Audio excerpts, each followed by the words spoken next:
atau mic selama acara berlangsung. Sesi tanya jawab akan dibuka setelah pembicara menyelesaikan materi. Namun, peserta juga dapat langsung mengirimkan pertanyaan melalui kolom chat yang kemudian nanti akan dijawab pada sesi tanya jawab. Peserta yang ingin menyampaikan pertanyaan secara lisan pada saat sesi tanya jawab dapat menggunakan fitur raise hand terlebih dahulu. Lalu apabila peserta melanggar tata tertib, maka panitia berhak mengeluarkan peserta dari ruangan Zoom. Berikut ya teman-teman untuk tata tertibnya, tolong ditaati ya untuk selama Zoom ini. Terima kasih. Nah, selanjutnya di sini aku mau nanya nih teman-teman, di sini udah pada follow IG-nya Buka Donasi belum nih? Yang follow, yang belum follow langsung follow ya di @bukadonasi.com. COM bukan pakai K ya, nggak pakai titik juga di setelah buka donasinya. Nah, yang pasti di Instagram Buka Donasi ini banyak banget ilmu bermanfaat yang dibagikan setiap harinya. Nggak cuma ilmu doang, kita juga banyak info-info tentang donasi dan juga kegiatan-kegiatan lainnya dari Buka Donasi. Ini Instagramnya pokoknya aktif banget, lengkap banget, langsung di follow aja ya teman-teman. Terus juga Buka Donasi juga punya YouTube-nya nih, ya, boleh di subscribe buat ngeliat kegiatan Buka Donasi itu apa aja sih teman-teman. Selain mungkin membuka donasi untuk orang-orang yang membutuhkan, kita juga punya banyak kegiatan lainnya. Nah, salah satunya nih webinar kayak gini. Nah, itu juga ada website-nya, nanti langsung dicek aja ya teman-teman. Nah, setelah itu teman-teman Buka Donasi juga membuka grup WhatsApp komunitas peduli yatim dan komunitas sedekah everyday. Bagi teman-teman yang ingin bergabung bersama kami, dapat info donasi, info acara webinar kayak gini nih, dan info kebaikan lainnya, bisa langsung klik link yang dikirim oleh panitia di kolom chat ya teman-teman. Selain bisa membuka peluang kebaikan untuk berdonasi bareng-bareng, kita bisa membangun relasi baru di kedua grup tersebut. Kami tunggu kehadiran teman-teman ya di kedua grup WhatsApp tersebut. Nanti kita bisa ngobrol banyak dan juga share ilmu-ilmu bermanfaat di sana. Oke, teman-teman. Nah, biar makin kenal nih sama Buka Donasi, sebentar lagi kita akan saksikan video perkenalan dari Buka Donasi. Untuk Opras dipersilakan untuk share screen ya.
Oke, terima kasih untuk Optas atas share screen-nya. Nah, teman-teman jadi lebih kenalkan dengan Buka Donasi melalui video tadi.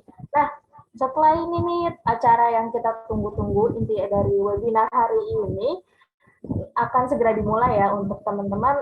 Jangan lupa siapin catatannya juga. Nah, tapi aku mau cek semangatnya dulu nih. Aku mau tebak-tebakan. Yang bisa jawab nanti bisa dapat GoPay dari panitia. Soalnya cuma satu, jadi kita cuma cari satu orang pemenang aja. Siapa yang cepet-cepetan bisa dapat hadiahnya ya.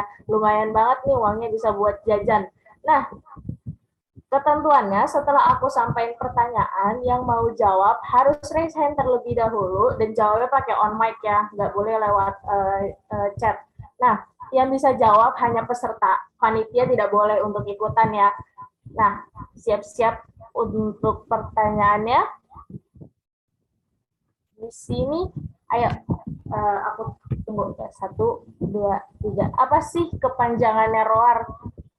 Ayo teman-teman, lumayan banget nih. Pertanyaannya gampang banget. Yang dari kemarin ikut ROAR 1 dan 2 juga pasti tahu nih apa kepanjangannya ROAR. Tadi aku juga udah mention di awal kepanjangannya apa sih. Di Instagram Buksi ada, di posternya juga ada. Ayo teman-teman, lumayan banget nih uangnya. Bisa buat jajan.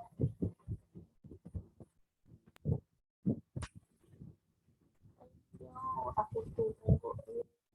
Masa nggak ada yang mau sih uangnya teman-teman? Hadiahnya lumayan tahu. Aku aja jadi panitia mau. Ayo guys. Pertanyaannya aku ulang lagi ya, mana tahu ada yang nggak dengar. Apa sih kepanjangannya ROAR? Yuk.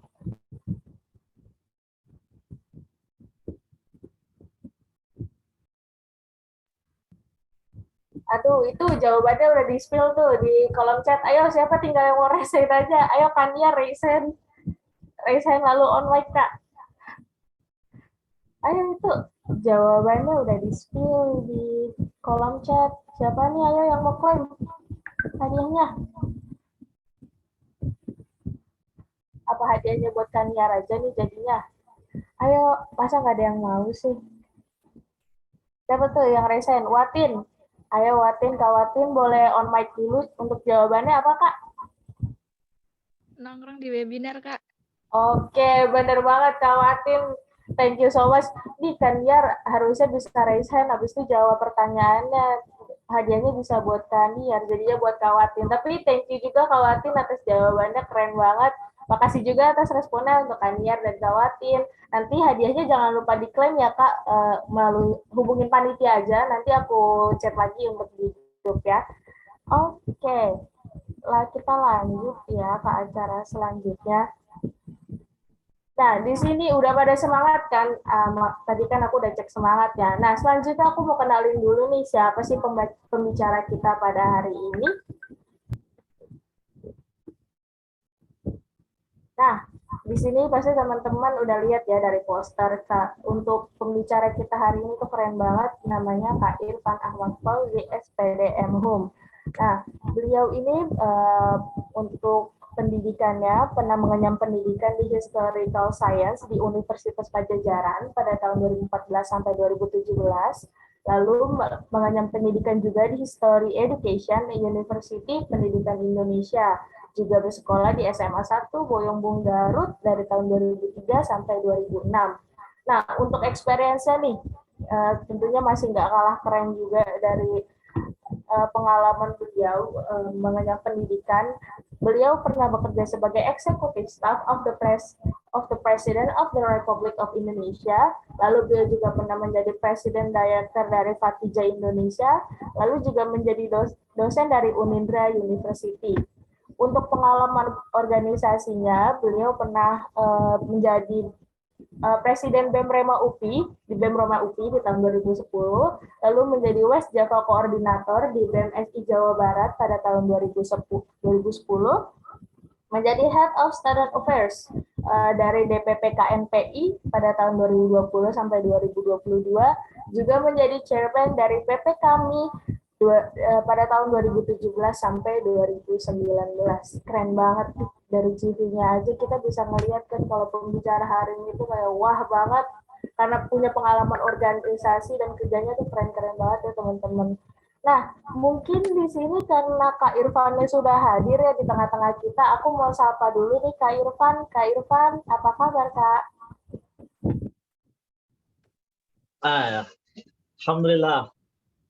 Alhamdulillah baik ya Kak. Masya Allah. Selamat siang. Oke, siap Kak. Baik, karena Kak Irfan sudah hadir nih di tengah-tengah kita, marilah kita langsung masuk ke materi aja kali ya teman-teman. Nah, materinya nanti akan disampaikan oleh Kak Irfan sendiri. Teman-teman diharapkan menyiapkan catatan dan juga menyimak dengan fokus. Boleh sambil minum, ngopi, nyemil, atau asal jangan tidur ya teman-teman. Jangan lupa tata tertib tadi yang kita sudah bacakan di awal webinar untuk tidak menyalakan mic sebelum dipersilakan panitia. Diharapkan on cam dan boleh menuliskan atau on mic untuk menyampaikan pertanyaan tapi pada saat sesi Q&A ya teman-teman. Nah, tanpa berlama-lama lagi, saya dan teman-teman nih udah penasaran banget Kak tentang bagaimana tips dan trik membangun karakter dan skill berbicara sebagai pemimpin. Untuk Kak Irfan dipersilahkan. Ya, bismillahirrahmanirrahim. Assalamualaikum warahmatullahi wabarakatuh. Waalaikumsalam.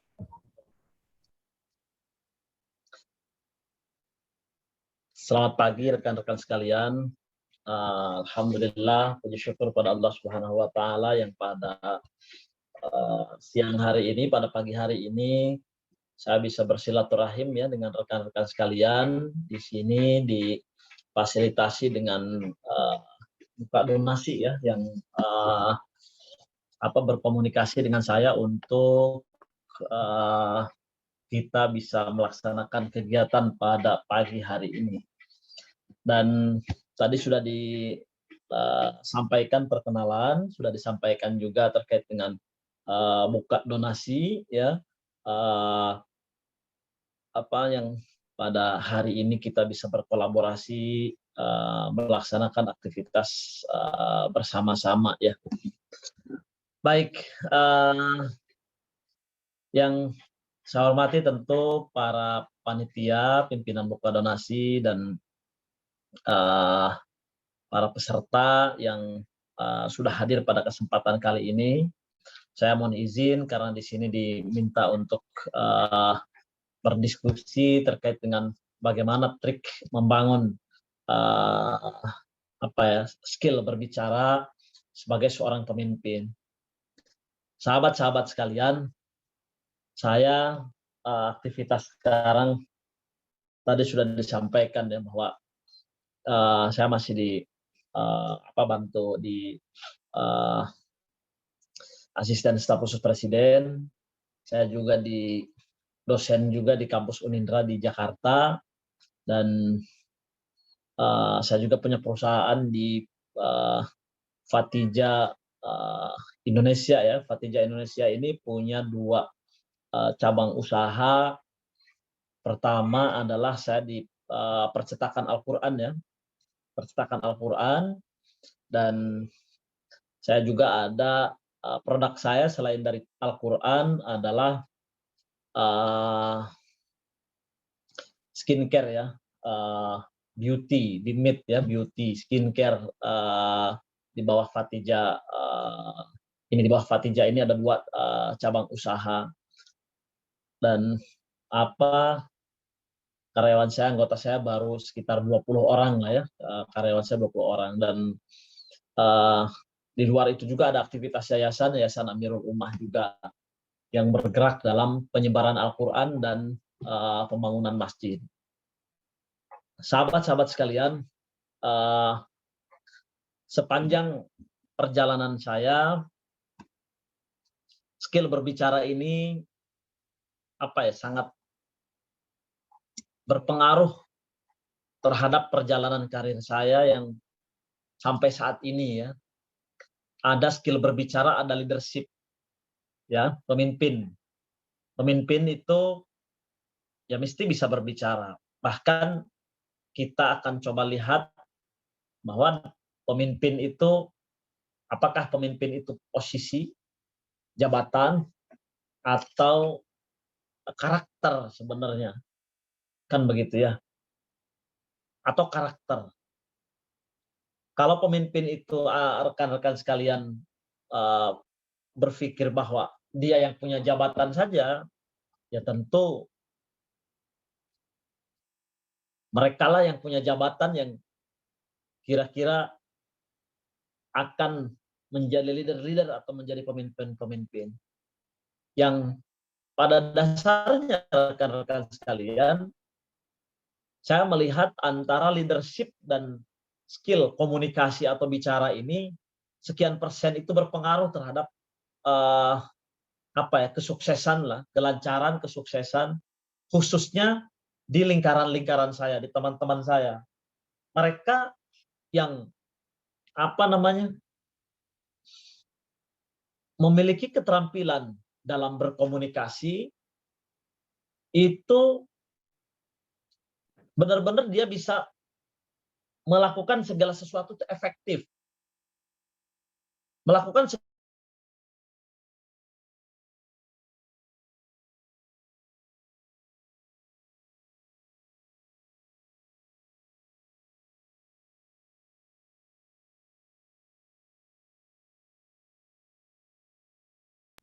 Halo, Kak Ivan.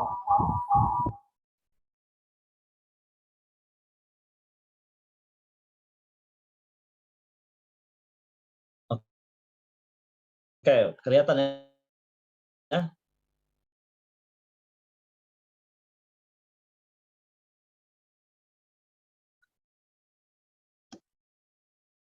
Oke, coba slide sebelumnya. Slide yang pertama ya, biar coba lihat. Pemimpin yang luar biasa berusaha keras meningkatkan diri personil mereka, dan jika orang percaya pada diri mereka sendiri, sudah apa yang mereka capai. Jadi pemimpin itu tadi saya sih sepanjang ini kan bahwa kita semua itu adalah pemimpin. Sepanjang perjalanan saya harus memahami bahwa kita semua adalah pemimpin, rekan-rekan sekalian. Hatta jabatan apa yang tidak punya jabatan. Karena pemimpin itu akan memimpin dirinya sendiri. Kan ada istilahnya, kita adalah pemimpin untuk diri sendiri. Betul. Saya ketemu orang-orang pengusaha, saya dari rekan sekalian bertemu dengan 3 pengusaha dari Singapura dan berkolaborasi juga dengan pengusaha di Indonesia hanya sekitar 30. Mereka orang yang bahkan di semua tersebut itu yang canggih, penghasilan dia itu 7 miliar selama 1 atau kalau ketika saya berkenal Malaysia, cabang usaha punya cabang jual popcorn, tahu ya, jaring, cabangnya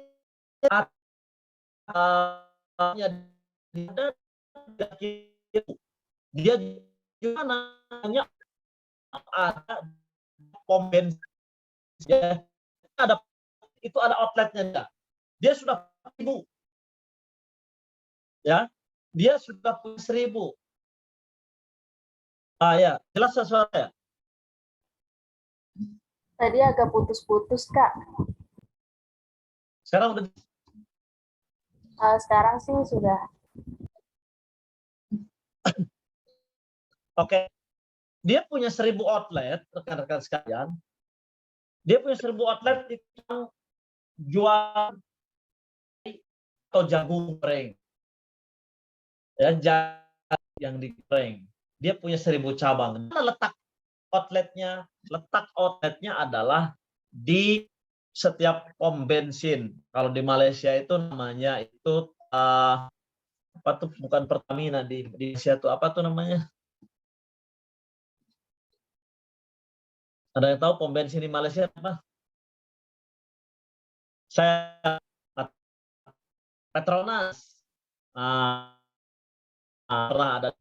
Nah, saya katakan kita saling bertukar lah, bertukar. Saya bilang dia bilangnya itu 2-3 tahun. Oke. Dia 23 tahun. Punya sedang. Apakah itu perusahaan dia? Yes, dia bangun nol. Dia mulai usaha dari usia 18 tahun. Mulai usaha dari usia 18 tahun. Di usia 23 tahun atau 5 tahun kemudian, dia punya 1.000 outlet. Dia sudah punya 1.000 outlet ya. Dia punya 1.000 outlet. Di usia 20 tahun. Saya usia 30 tahun. Saat 30 tahun. Ya kaget ketika berdiskusi dengan teman saya di usia 23 tahun, dia punya outlet dan gaji manajernya, saya berapa gaji di sana, saya ajar juga di Indonesia, saya bilang. Gaji manajer saya paling tinggi, gaji di saya paling tinggi sekitar juta, 9-10 juta. Saya tanya paling gaji di dekat manajer dia 5 untuk manajernya saja.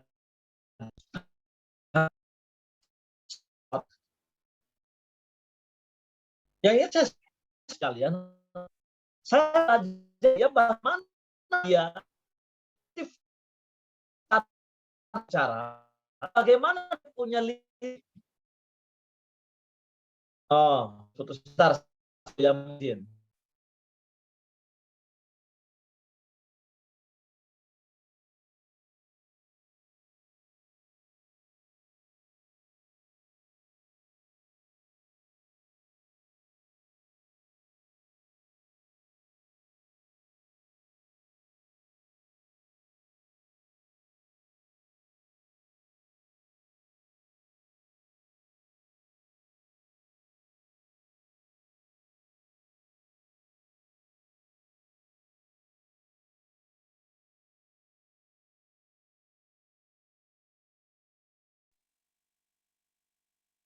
Oke, mohon maaf ya, udah jelas.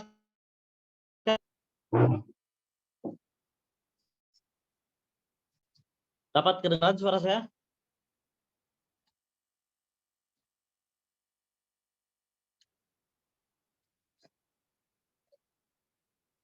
Halo? Terdengar, Kak.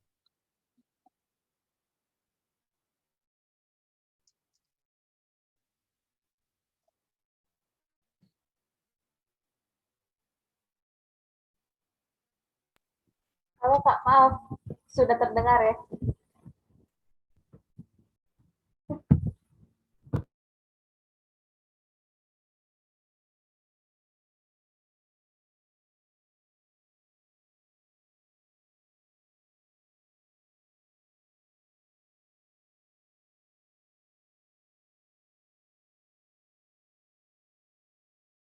Halo Kak Irfan.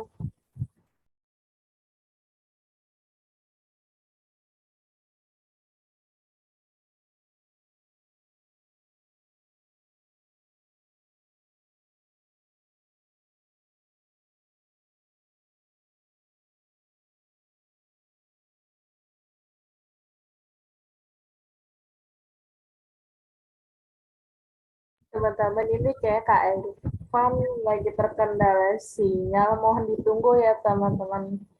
Nanti kalau misalnya suaranya putus-putus, langsung bilang aja ke room chat ya teman-teman. Misal kurang kedengeran atau putus-putus.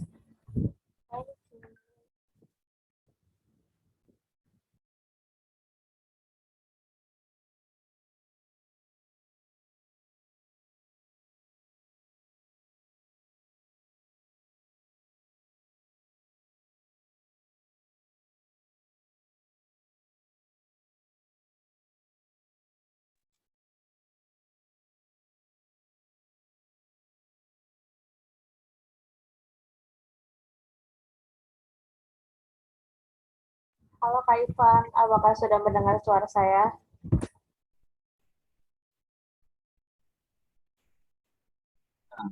Mohon maaf ya, ada kendala teknis di sini. Iya, nggak apa-apa Kak Irfan. Oke, saya ganti dulu pakai handphone ya. Ya, rekan-rekan sekalian, saya ingin menyampaikan bahwa betapa pentingnya skill komunikasi untuk kita, baik itu kita sebagai leader ataupun tidak sebagai leader, apalagi kalau kita leader. Nah, kita orang biasa pun, kita dituntut untuk bisa memiliki skill komunikasi yang efektif, yang bagus. Kenapa seperti itu? Karena kita harus menyampaikan pesan. Apa sih maunya kita? Apa sih rencana kita? Apa sih keinginan kita? Itu harus tersampaikan. Apa sih tujuan kita? Kalau bisa dengan bahasa yang jelas dan dengan cara yang efektif. Ya, dengan cara yang efektif, dengan suara yang jelas. Kalau bisa sesingkatnya mungkin, apalagi kalau di dunia bisnis, waktunya kadang terbatas. Bagaimana cara kita menyampaikan pesan itu dengan sangat cepat. Dan bahkan ketika saya kemarin di Bali itu saya belajar belajar ketemu dengan para pembisnis dari Malaysia, dari Singapura itu, bahwa dalam waktu yang sangat cepat, bagaimana saya bisa menghafal nama orang, bagaimana saya menghafal siapa dia, kenalan, efektif. Dalam sehari harus berapa diubah-ubah tuh meja tuh, bangku itu diubah-ubah. Kenapa? Karena kita harus bisa melakukan itu sesuatu itu dengan efektif. Dan percayalah kepada saya bahwa rekan-rekan sekalian, skill komunikasi ini sedikit banyak itu akan menunjang terhadap karir, kesuksesan, ya, karir dan kesuksesan kita di masa yang akan datang. Dimanapun posisi Anda, itu dalam komunikasi, ya, itu dalam komunikasi. Yang kedua adalah leadership, yang tadi saya sampaikan. Leadership itu, seorang leader itu, menurut saya itu harus menjadi karakter, ya. Pendapat saya harus menjadi karakter, dan setiap orang tuh punya jiwa leader masing-masing. Contoh, saya di sisi lain saya sebagai leader, ya, karena saya punya perusahaan, punya usaha, saya punya karyawan saya 20 orang. Tapi di sisi lain saya pun sebagai seorang staff. Ya. Di sisi lain saya pun sebagai seorang staff. Maka rekan-rekan sekalian, sebagai seorang staff, sebagai seorang leader, itu coba kalau kita ini kan, ya, bahwa kita analisa, ya, bahwa Anda posisi dimanapun, saya sebagai leader misalkan ke karyawan saya, ada di bawah saya itu kan ada manajer, di bawah manajer ada kepala divisi, kepala program, kepala marketing.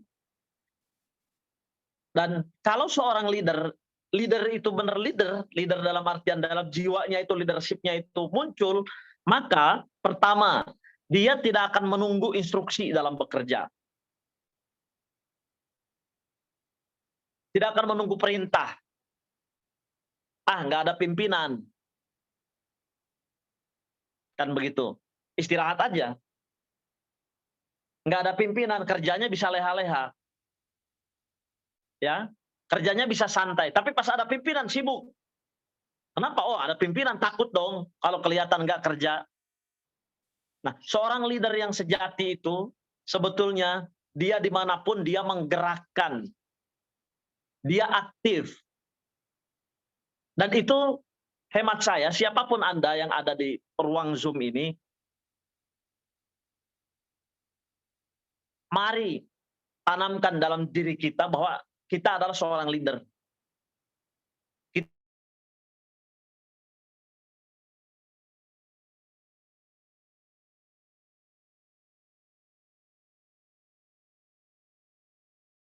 Kita harus memimpin. Anda yang diposkan di bagian marketing, di bagian CS, di bagian keuangan, di bagian apa, jangan pernah Anda hanya bekerja itu menunggu instruksi dan memimpin tim Anda. Itu adalah kunci. Sepengalaman saya.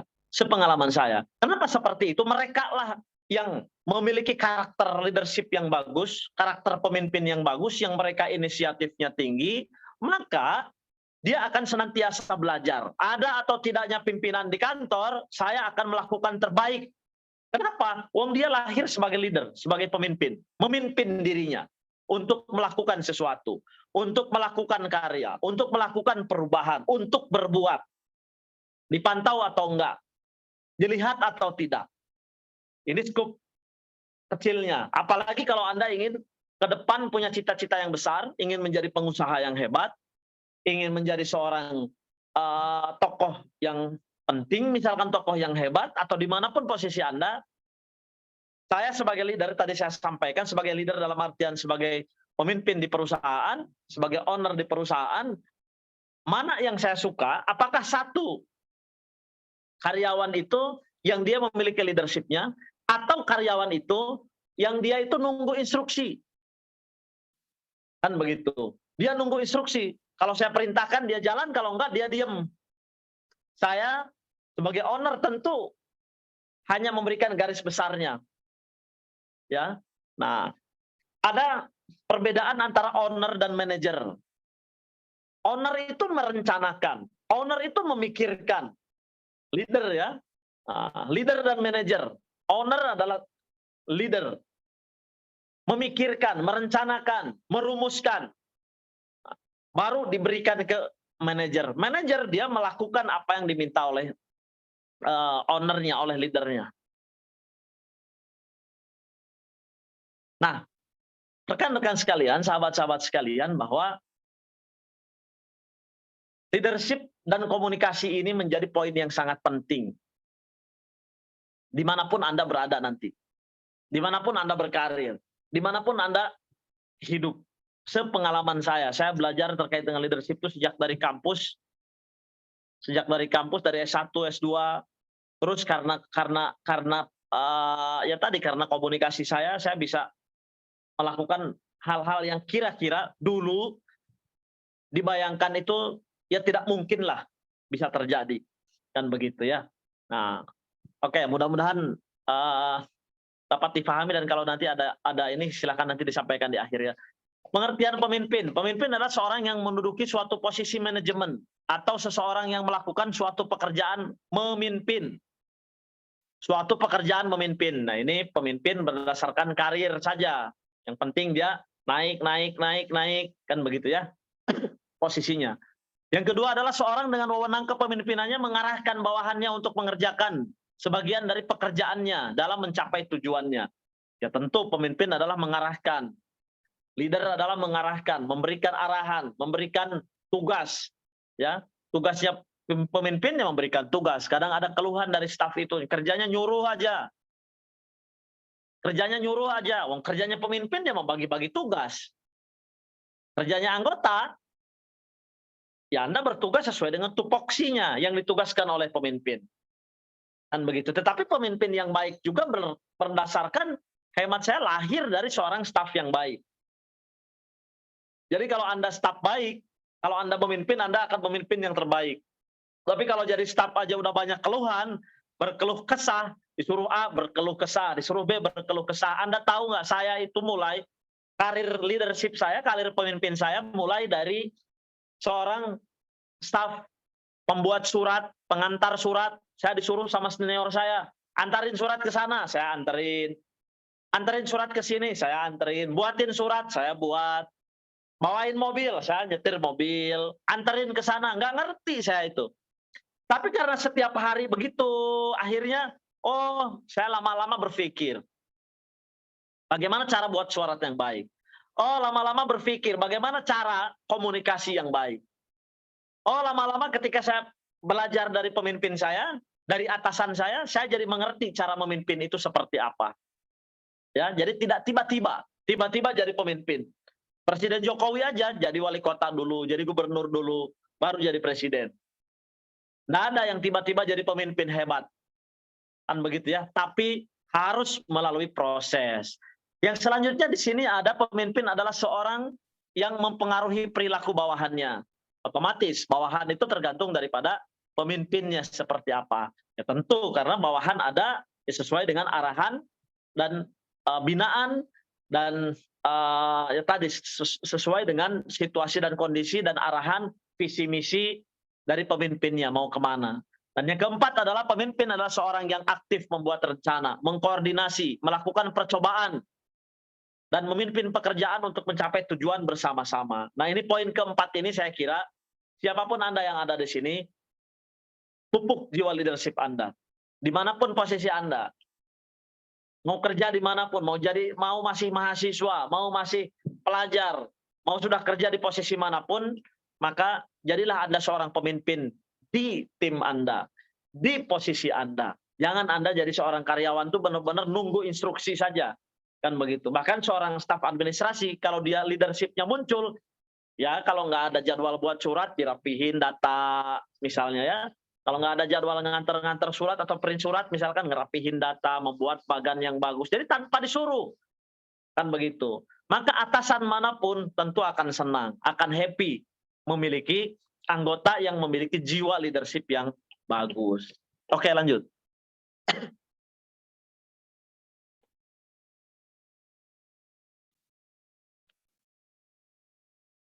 Ya, karakteristik dari pemimpin adalah satu, memiliki keingintahuan yang aktif, yang tinggi, keingintahuan yang tinggi. Keingintahuan yang tinggi. Yang kedua, memiliki kesadaran diri. Yang ketiga, memiliki komunikasi yang jelas. Keempat, mampu memotivasi. Dan yang kelima, menguasai cara mendekati. Oke, lanjut. Kita jelaskan satu-satu ya. Nah, memiliki keingintahuan yang aktif atau yang tinggi. Artinya seorang pemimpin ini dapat membangun hubungan baik dengan berbagai orang, dengan berbagai instansi. Dan dia aktif, ingin tahu, harus aktif. Aktif, pemimpin itu aktif ya, belajar, dan dia tidak malas.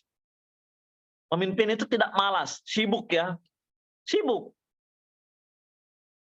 Bahkan kalau saya aktivitas keseharian saya ya, hampir saya jarang ada waktu libur ya. Tanggal saya hitam semua. Tanggal saya hitam semua. Kadang Sabtu, Minggu, kan begitu ya. Saya berangkat ke kantor itu jam 8 pagi, jam setengah 8 lah, jam setengah 8 pagi berangkat ke kantor. Sampai rumah biasanya saya jam 9 malam, jam 10, kadang jam 11 malam. Jam 7.30 berangkat lagi. Kenapa? Saya sedang membangun sesuatu. Saya sedang membangun perusahaan saya. Saya sedang membangun perusahaan saya. Saya selalu ingat dari mentor saya bahwa tidak ada orang sukses itu yang santai. Dan tidak ada orang santai itu yang sukses. Tidak ada orang sukses itu yang santai dan tidak ada orang santai itu yang sukses. Full belajar. Belajar. Ternyata saya itu banyak kurangnya. Saya secara pribadi banyak kurangnya. Sehingga saya terus belajar dalam bisnis. Saya belajar manajemen keuangan, saya belajar manajemen SDM, saya belajar terkait dengan bagaimana marketing, saya belajar terkait dengan bagaimana lobby, saya belajar terkait dengan bagaimana CS itu bekerja. Banyak sekali ternyata ilmu yang harus saya pelajari. Di usia saya yang kira-kira 30 tahunan lebih ya, 35 tahun ini. Banyak PR yang harus saya kejar. Banyak sekali ilmu-ilmu yang saya kira dulu ketika saya ini ya terlalu sombong mungkin ya, dalam artian begini, seolah-olah sudah kita bisa semua lah, kan begitu. Tetapi ketika saya terjun dalam dunia usaha, dalam dunia bisnis, ternyata Allah Akbar, banyak sekali PR yang belum saya kuasai. Ya, PR ilmu yang belum saya bisa secara optimal. Manajemen SDM aja, mengatur orang aja, itu ada seninya, ada ilmunya. Nah, maka sampai sekarang saya ada mentor, ada guru. Saya ada mentor, ada guru. Dan salah satu guru saya kan di Malaysia. Jadi bagaimana saya harus aktif untuk belajar, untuk mencari ilmu. Marketing itu setiap hari bahkan perkembangannya sangat dinamis.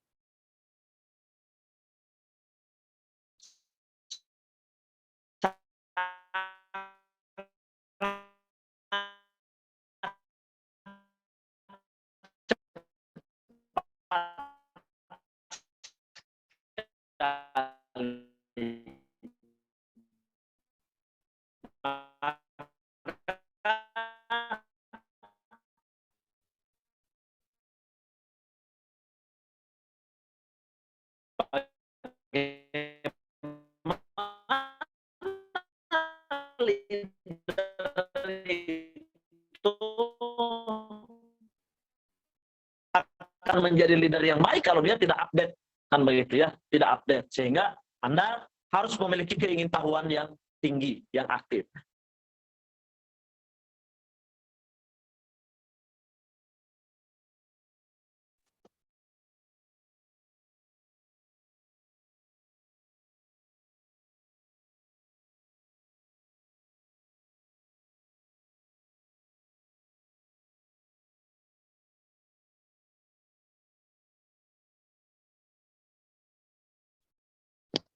Oke, ada ya?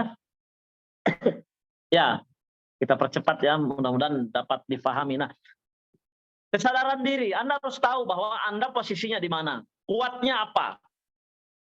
Saya dulu ketika belajar ya, saya agak lemah di bagian eksak. Berarti kuatnya saya di bagian sosial. Maka saya masuk jurusan sejarah. Saya masuk jurusan sejarah. Dari dulu kadang ya merasa jurusan sejarah, kata orang apaan dengan sejarah ya, belajar masa lalu. Tapi saya punya keyakinan lain bahwa dimanapun saya berada, kalau saya fokus, kalau saya optimal, kalau saya jadi yang terbaik di situ, maka bisa jadi gitu loh. Nah, sampai saat ini saya jadi dosen. Saya belajar sejarah, betul. Tapi saya tidak kurang juga dalam ilmu bisnis.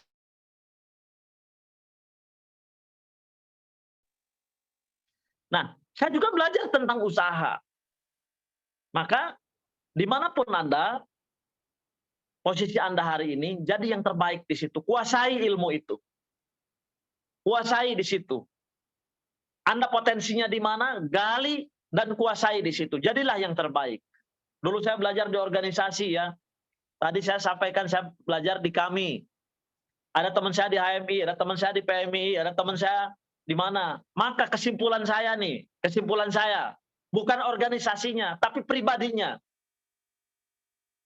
Mau dia masuk organisasi apapun, asal dia tuntas belajarnya, maka dia bisa jadi yang terbaik. Ya, bisa jadi yang terbaik. Faktanya hari ini pertemanan saya kurang, Pak. Jumlah teman saya itu terasa ya, saya harus banyak teman terus gitu loh untuk meningkatkan keilmuan saya. Kadang beda organisasi, kadang beda secara pemikiran ya, kadang beda secara pilihan presiden misalnya, kadang beda secara agama. Tapi selama urusan muamalah, selama urusan duniawi, ya apa yang enggak gitu loh. Kadang beda negara, kan begitu. Tinggal bagaimana kita mengasah, dan itulah akan menjadi faktor bagi kita untuk senantiasa terus belajar. Nah, senantiasa terus belajar. Yang ketiga adalah komunikasi yang jelas. Jelas ya, pemimpin harus memiliki kemampuan untuk berkomunikasi yang jelas, supaya apa yang dia sampaikan ke bawahan dapat difahami dan dapat dimengerti. Nah, yang selanjutnya adalah mampu memotivasi. Ya jelas, pemimpin bisa memotivasi. Pemimpin harus mampu memotivasi anggotanya, ya, memotivasi anggotanya, bawahannya. Nah, yang selanjutnya adalah menguasai cara mendekati. Artinya seorang pemimpin juga harus bisa dan menguasai misalkan cara lobby, ya, komunikasi, ya, cara lobbying, cara untuk bisa melihat situasi, membaca kondisi, sehingga nantinya akan bisa mengambil keputusan-keputusan yang penting. Dan rekan-rekan sekalian, sahabat-sahabat sekalian, hidup ini adalah rangkaian dari keputusan-keputusan. Anda hadir dalam Zoom ini karena Anda memutuskan untuk hadir. Itu keputusan Anda. Anda bekerja hari ini, di instansi Anda hari ini, Anda kuliah hari ini, di kampus Anda hari ini, hasil dari keputusan di masa lalu Anda. Jadi, bagaimana Anda di masa depan, kita sudah bisa prediksi keputusan apa yang kita ambil hari ini. Ya, tidak ada yang kebetulan semata. Itu adalah hasil daripada keputusan-keputusan. Maka aktivitas harian kita ya berisi keputusan. Ya, termasuk dengan siapa Anda berkeluarga. Anda menikah dengan siapa? Setelah menikah nyesel, nggak bisa. Kenapa? Anda yang mutusin, kecuali Anda dipaksa. Ya, Anda masuk ke kampus A, Anda yang mutusin.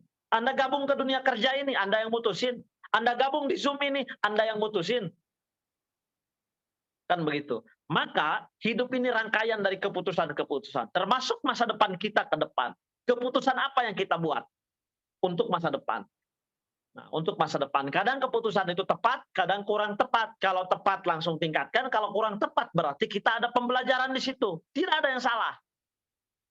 Ya, tidak ada yang salah. Nah, jadi senantiasa ada pembelajaran dalam aktivitas kehidupan kita. Oke, lanjut.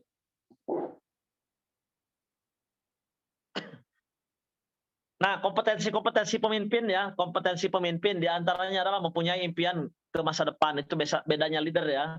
Nah, memiliki impian, memiliki visi, misi, mimpi. Ya, memiliki mimpi. Dan Sekarang, kalau Anda lihat para leader-leader hebat, ya mereka sang pemimpi. Pemimpi. Pengusaha-pengusaha besar, mereka sang pemimpi. Saya pun punya mimpi, ke depan saya punya karyawan itu 10.000 atau 30.000 orang. Saya kalau punya karyawan 30.000 orang, oh luar biasa. Ya kalau mimpi jangan tanggung, Pak. Ya, kalau mimpi jangan tanggung, itu leader. Ya. Nah, saya cerita aktivitas saya sedikit. Dulu saya punya mimpi ketika tahun 2010, saya bilang saya mau keluar negeri ke Rusia. Nah, Rusia sedang perang sekarang ya. Saya mau ke Rusia tahun 2010 gara-gara baca salah satu novel. Saya bilang saya mau ke Rusia. 8 tahun kemudian kejadian, Pak. Padahal bahasa Inggris kurang, bahasa Inggris nggak bisa, tapi yang namanya visi, mimpi. Mimpi difikirkan, diucapkan, dikerjakan, dan kalau Anda yakin semesta atau alam ini akan menjadi energi. Ya, akan menjadi energi. Dan banyaklah saya kira ya contoh-contoh saya bagaimana lahir dari sebuah impian, dari sebuah mimpi, dari sebuah pikiran bawah sadar, saya mau ke sana, saya mau ini, saya mau itu, rencana saya apa. Sampaikan, tuliskan bahkan ya. Kalau saya impian itu dituliskan, bahkan sejak di kampus ya, sejak di semester 1, semester 2, saya terbiasa untuk menuliskan impian saya. Biasanya 100 impian, tulis satu, ditulis. Dan biasakan itu. Ingat, sebulan sekali buka, kadang seminggu sekali buka, kadang setahun sekali buka. Ya. Ternyata impian tahunan, oh tahun ini kecapai nih, checklist. Ada yang belum, ya berdoa lagi, bermimpi, berdoa, bekerja, berikhtiar, kan begitu ya. Nah, harus punya impian seorang leader itu. Selanjutnya adalah menguasai dan mampu melakukan perubahan, tentu ya. Mampu membentuk desain dari organisasi dan yang lainnya. Mungkin nanti Anda bisa lihat ya. Oke, lanjut. Nah, ciri-ciri pemimpin, intelijensianya ada pengetahuan, dia bisa membuat keputusan, kelancaran berbicara, ya pengetahuan tentu harus senantiasa belajar dan betul ya rekan-rekan, saya rasakan sendiri ya, saya masih banyak kekurangan, masih banyak ilmu yang belum saya kuasai 100%. Saya sedang belajar saat ini terkait dengan ilmu marketing, 1. Kedua, ilmu manajemen SDM. 2, ketiga, ilmu manajemen keuangan yang baik itu seperti apa. 3, ya. 4, bagaimana membesarkan perusahaan itu. Ya, bagaimana menaikkan jumlah omset saya, bagaimana menaikkan jumlah karyawan saya, bagaimana karyawan saya sejahtera. Banyak sekali PR yang sedang saya pelajari. Ya, dan setiap minggu saya bisa 3 atau 4 kali, 3 pertemuan saya belajar kuliah. Ya. Nah, banyak sekali. Selanjutnya keputusan, tadi saya sudah sampaikan. Belajar untuk mengambil keputusan-keputusan. Kadang keputusan itu pahit. Kadang keputusan itu sulit. Dan pemimpinlah begitu. Misalkan di masa krisis harus ambil keputusan. Ya. Kalau kemarin misalkan di negara kita keputusan harus diambil nih, BBM naik atau enggak? Ya, BBM naik atau enggak? Kalau BBM dinaikkan di demo, kalau enggak dinaikkan ekonomi rontok. Ya nggak bisa Anda menghindari itu. Kan begitu, presiden menghindari itu nggak bisa. Kenapa? Maju mundur kena. Dinaikkan di demo, nggak dinaikkan subsidi BBM besar, bengkak. Nah, itu pemimpin. Mengambil keputusan di saat-saat yang sulit. Dan harus cepat. Ya, kelancaran berbicara ya udah otomatis bisa berkomunikasi. Kepribadian ada adaptif, harus bisa adaptasi. Ya, adaptif ya, harus adaptif. Ada krisis, kemarin krisis COVID-19, COVID-19. Anda tahu nggak ketika COVID-19 kemarin, ketika yang lain itu PHK karyawan, saya saat itu alhamdulillah qadarullah, saya nambah karyawan. Saat itu, ketika COVID kemarin itu, saya lagi naik tak. Bagaimana caranya di saat-saat krisis? Ya kita masih bisa adaptif dengan perubahan-perubahan. Kalau enggak, kita tergilas, Pak. Jangan kaku. Pemimpin itu nggak bisa kaku, harus adaptif terhadap perubahan-perubahan yang terjadi. Dan hari ini rekan-rekan sekalian, dunia itu semakin sulit ditebak. Ya, katanya 2023 akan terjadi resesi, maka harus siap-siap kita itu. Dan nggak bisa kita kagetan. Kemarin ada pandemi, bisa jadi tahun depan juga ada pandemi lagi. Jadi harus strong, pemimpin itu harus strong, leader itu harus kuat, kuat mentalnya, kuat pikirannya, kuat mimpinya, ya, kuat kerjanya, ya. Nah, pemimpin itu harus kuat, kuat pikirannya, kuat mentalnya, dan begitu kuat fisiknya, tahan banting, kuat kerjanya. Kalau yang lain kerja 8 jam, pemimpin itu kerja 15 jam, 14 jam.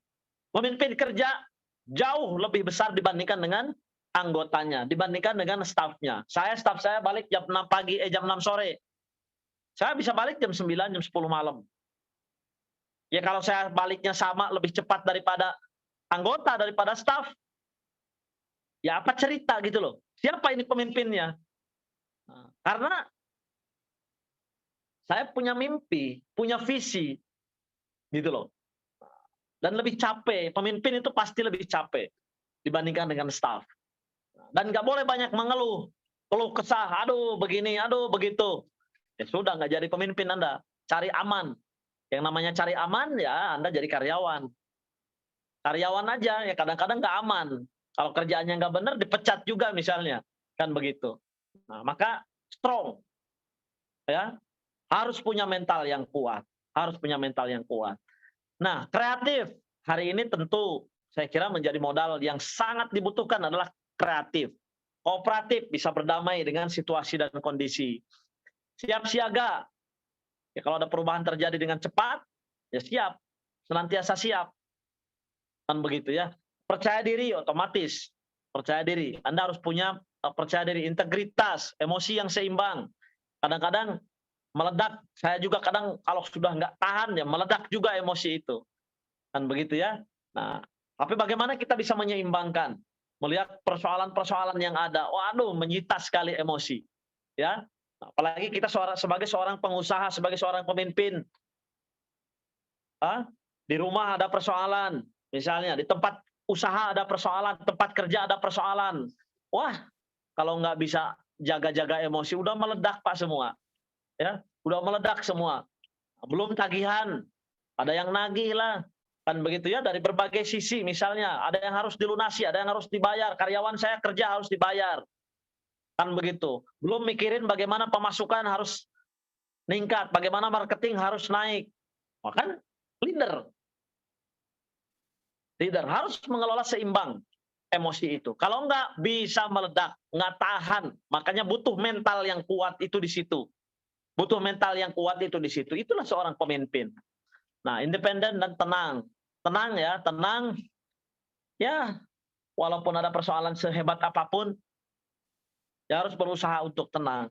Ya, kadang-kadang nggak kontrol juga. Ya, namanya juga manusia. Artinya kita masih manusia ya. Terus perilaku, kemampuan bekerja sama ya. Nah, kemampuan untuk interpersonal kita harus berusaha untuk bisa dipoles, dinaikkan, ini ditingkatkan. Apalagi terkait dengan value. Kita harus punya nilai. Rekan-rekan sekalian, ini mungkin terakhir di slide ini, kita harus punya nilai ya. Apa value Anda? Apa value Anda?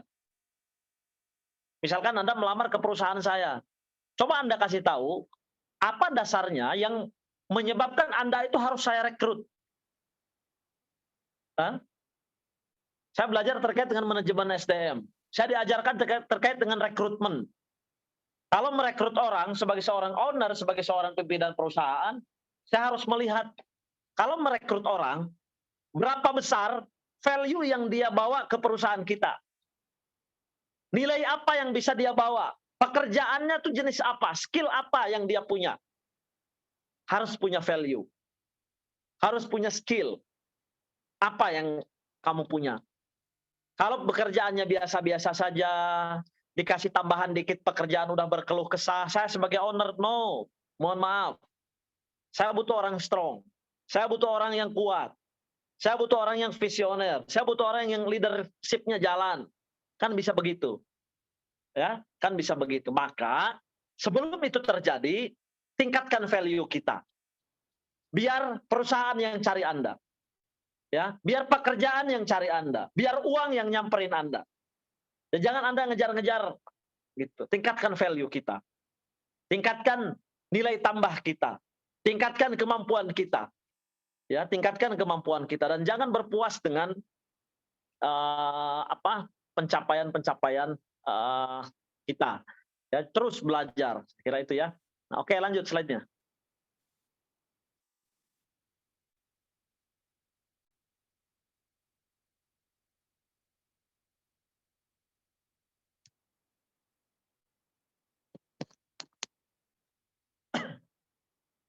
Selanjutnya berbicara ada sesuatu perilaku manusia yang memanfaatkan faktor fisik. Ya, bicara ya, psikologis, linguistik, bahasa, ya. Nah, terus selanjutnya kemampuan pengucapan kalimat-kalimat untuk mengekspresikan, menyatakan dan menyampaikan pikiran, gagasan dan perasaan. Tadi saya di awal sudah menyinggung bahwa komunikasi menjadi faktor yang penting. Saya resapi ya rekan-rekan sekalian, karena aktivitas harian saya adalah bisnis, ngajar. Saya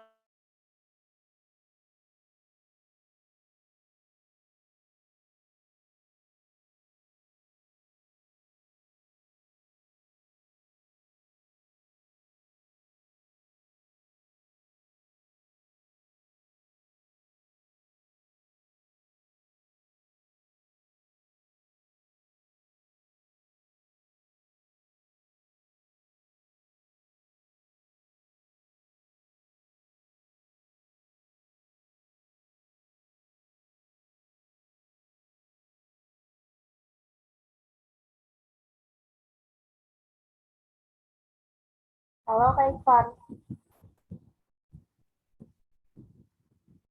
Terus lagi sepertinya ya. Oke, lempar. Ditunggu ya teman-teman. Jangan lupa nanti di akhir ada link presensi ya buat nanti sertifikat. Jangan leave pokoknya sampai akhir. Terus nanti kita ada juga sesi Q&A, dibuka untuk udah penanya aja. Untuk penanya yang pertama nanti bisa dapat door prize. Nanti cepet-cepetan ya teman-teman. Terima kasih.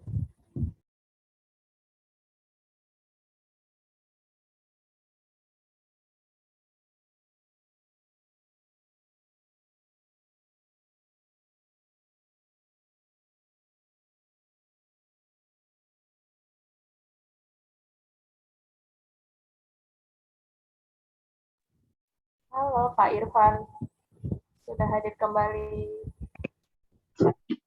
Mohon maaf ya, beberapa kendala teknis nih. Jadi kemampuan untuk mengucapkan kalimat-kalimat untuk mengekspresikan, menyatakan, menyampaikan pikiran, gagasan dan perasaan. Rekan-rekan sekalian, saya belajar sekali dalam aktivitas bisnis, dalam aktivitas ngajar ataupun dalam aktivitas karir saya. Ada orang-orang yang dia itu deal pekerjaan yang nominalnya puluhan miliar. Dengan cara apa? Komunikasi. Padahal komunikasinya 5-10 menit. Ada orang-orang yang jabatan naik, posisi naik dengan skill komunikasi.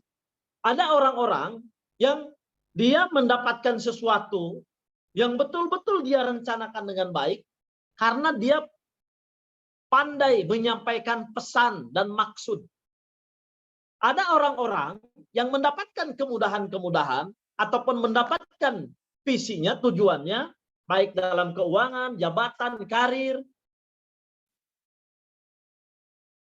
dengan skill, kompetensi berbicara atau berkomunikasi. Banyak sekali. Ya. Maka skill berkomunikasi dan berbicara ini menjadi sangat penting bagi siapapun kita, siapapun Anda. Dan saya saksikan itu secara nyata, rekan-rekan sekalian. Di lingkungan saya. Mungkin Anda juga banyak belajar dari lingkungan Anda. Teman-teman Anda. Dia bisa sesuatu karena dia pandai berkomunikasi. Nah, pandai untuk bisa membuat orang nyaman bersama Anda. Jangan sampai orang merasa terancam.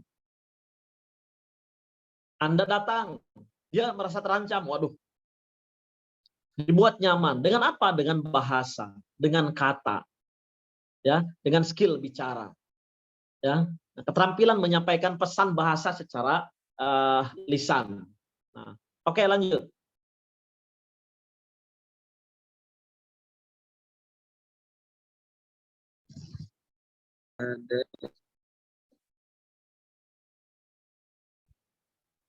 Oke, lanjut. Selanjutnya, boleh. Nah, fungsi-fungsi berbicara, menyampaikan kebutuhan, ya ini standar sekali ya. Kita harus ini ya, fungsi berbicara. Untuk apa kita berbicara? Ya, menyampaikan kebutuhan, mengekspresikan perasaan. Bahkan bicara hari ini tidak hanya dengan lisan saja. Nah, ada bicara di sosial media, ya. Nah, bicara di sosial media, menyampaikan pesan-pesan, dikit-dikit curhat di sosmed, nah, kan begitu ya. Maka harus pandai-pandai di mana kita meletakkan pembicaraan kita. Ya, di mana kita meletakkan pembicaraan kita.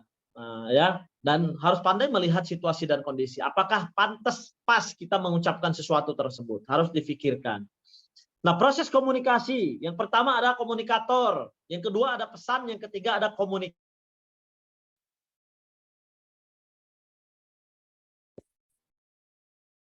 Ya Allah.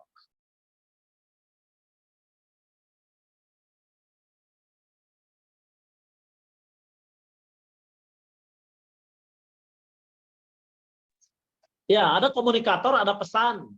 Ya, ada komunikator, ada pesan, dan ada komunikan. Nah, bagaimana kita sebagai komunikator menyampaikan pesan yang dipahami, yang dapat dipahami, yang dapat dimengerti, ya, dapat dipahami dan dapat dimengerti oleh lawan bicara kita. Ini sangat penting sekali. Saya sampai hari ini masih terus belajar terkait dengan seni komunikasi ini. Bagaimana cara orang biar nyaman komunikasi dengan kita. Bagaimana cara mempengaruhi orang biar pesan kita itu sampai sesuai dengan visi dan misi kita. Ya, sesuai dengan visi dan misi kita. Apalagi untuk lembaga-lembaga, NGO, perusahaan, ya, sekolah dan yang lain sebagainya. Saya kira harus pandai-pandai dalam seni komunikasi. Maka dalam bab komunikasi ini banyak orang atau lembaga ada bagian humasnya, ada bagian juru bicaranya, ya, ada perwakilan-perwakilan. Kenapa harus ada juru bicara? Nah, berarti dia orang yang pandai, punya skill untuk mengkomunikasikan ini. Dalam usaha saya punya CS. Ya, CS saya harus pastikan CS saya itu bisa berkomunikasi dengan baik. Ada bagian marketing. Kenapa ada bagian marketing? Untuk menyampaikan pesan, oh ini produk kita itu bagus. Produk kita bisa dipakai, produk kita bisa membantu Anda. Dan begitu ya. Nah, ini komunikasi. Oke, lanjut.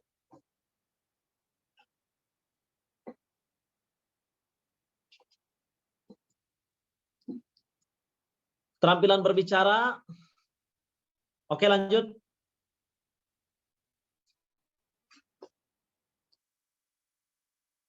Nah, keterampilan berbicara ini melafalkan bunyi-bunyi bahasa vokal konsonan. Ini hal yang sangat dasar ya, tapi sangat berpengaruh.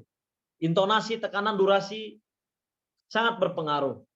Ya, bahkan ada ilmunya sendiri, tergantung skill berbicara Anda itu dibutuhkan untuk apa. Kalau Anda lagi presentasi untuk deal project, nah itu harus diperhatikan betul. Efektivitas kata-kata, intonasi dan yang lain sebagainya ya.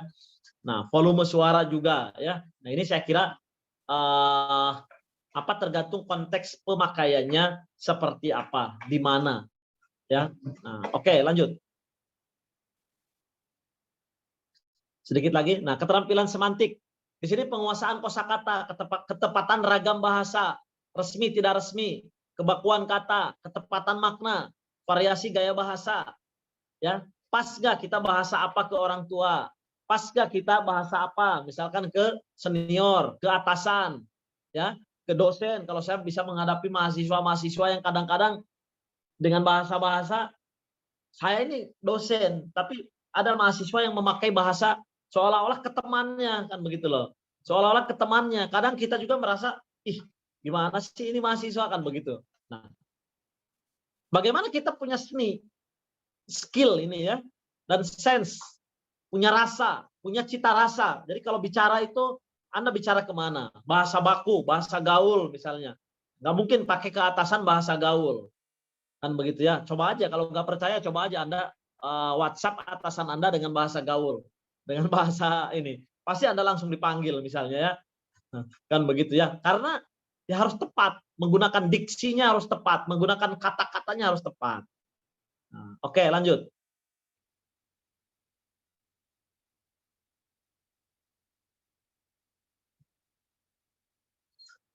Keterampilan vokal, ya kalau vokal, kenyaringan suara, kehalusan jenis suara, olah vokal, variasi suara, ini sangat berpengaruh terhadap apa? Ya, Anda tadi saya di awal sampaikan, tujuannya apa? Anda berkomunikasi. Nah, apalagi kalau hanya dikasih waktu, oke saya ketemu Anda 10 menit ya. Bayangkan harus menyampaikan proposal yang tebal dalam waktu 10 menit. Disaring betul. Ya. Nah, termasuk vokalnya, berbicara itu untuk mendilkan itu jangan sampai gagal itu hanya gara-gara intonasi suara. Saya merasa dibentak nih. Nah, kan begitu ya. Ada hal-hal seperti itu ya. Nah, oke, lanjut.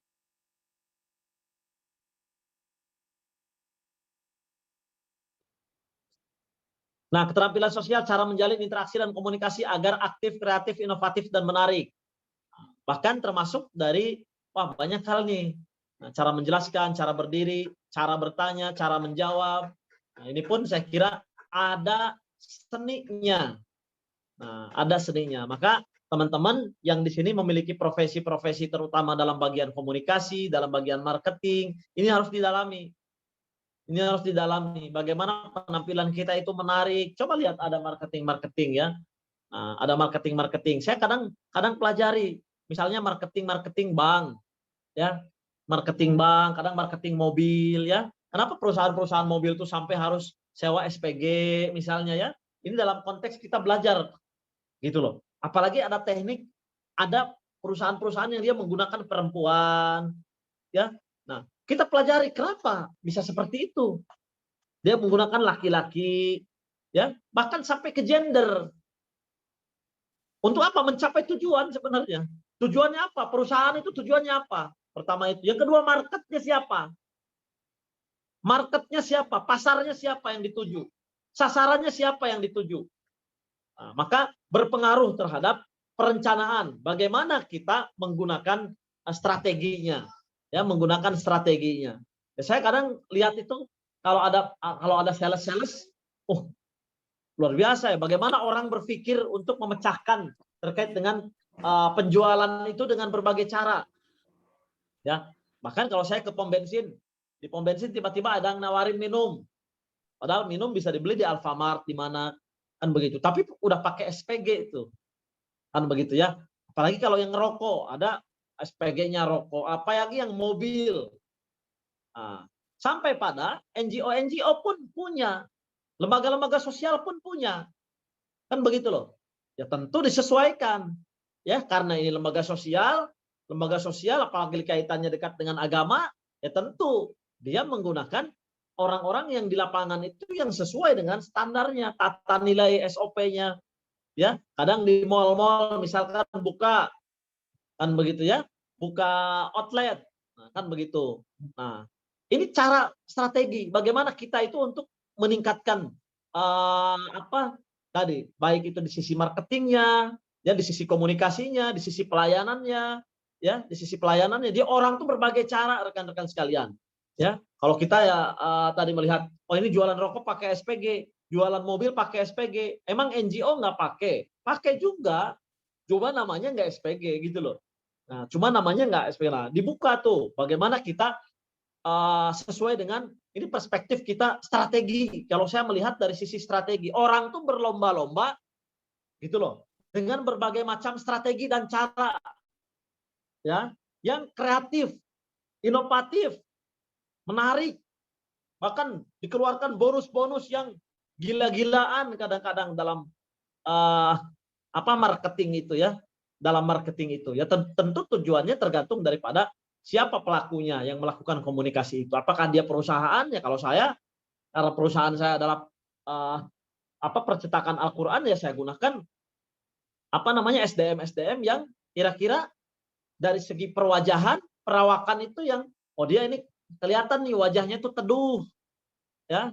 Wajahnya Islami nih. Kenapa? Jualannya Quran, Pak. Kan begitu loh. Jadi disesuaikan. Kan begitu. Tapi kalau misalnya perusahaannya tentang apa, nah itu agak beda lagi pendekatannya. Ini dalam konteks keilmuan ya, dalam konteks strategi maksudnya, dalam konteks strategi. Sehingga membaca pasar itu bagaimana kita itu bisa melakukan komunikasi itu dengan kreatif, dengan inovatif. Ya, dengan kreatif, dengan inovatif. Wah, sekarang itu luar biasa rekan-rekan sekalian. Ya, saya masuk ke dunia skincare juga, dunia yang saya kira sangat penuh tantangan ya, sangat penuh tantangan. Dan saya menggunakan SDM di skincare itu karena ya kita di sampingnya ada perusahaan Al-Qur'an, nggak mungkin saya pakai misalnya model-model yang nggak berjilbab. Wah, ini pun pertarungan juga rekan-rekan sekalian kalau tahu. Pertarungan gimana? Ya, dunia begitu. Maka saya tegaskan, ya udahlah kita cari market yang muslim aja. Karena nggak mungkin saya menggunakan model yang kira-kira terbuka aurat secara ekstrim. Kan nggak mungkin tuh. Kan begitu loh. Nah, ini bagian cara. Gimana caranya antara idealisme, antara realitas, antara market, dan antara marketing. Ya, antara marketing. Market tujuannya siapa? Marketing bagaimana strategi penjualannya? Kan begitu ya. Nah, idealisme bagaimana nilai-nilai itu nggak keluar dari nilai-nilai yang kita yakini. Kan begitu. Nah, jadi menantang banget sih sebenarnya. Gitu loh. Menantang banget. Saya sebagai seorang leader, ya saya selalu dihadapkan dengan tantangan-tantangan. Beres tantangan satu, ada tantangan kedua. Beres masalah satu, ada masalah kedua. Beres masalah hari ini, besok ada masalah baru. Lusa ada masalah baru lagi. Ya akan seperti itu gitu loh. Mana ada manusia itu yang seperti sekarang ini ya kita tidak punya persoalan. Nyaris nggak ada. Anda nggak punya persoalan, oh, hebat saya kira ya. Kan begitu ya. Nah, oke lanjut.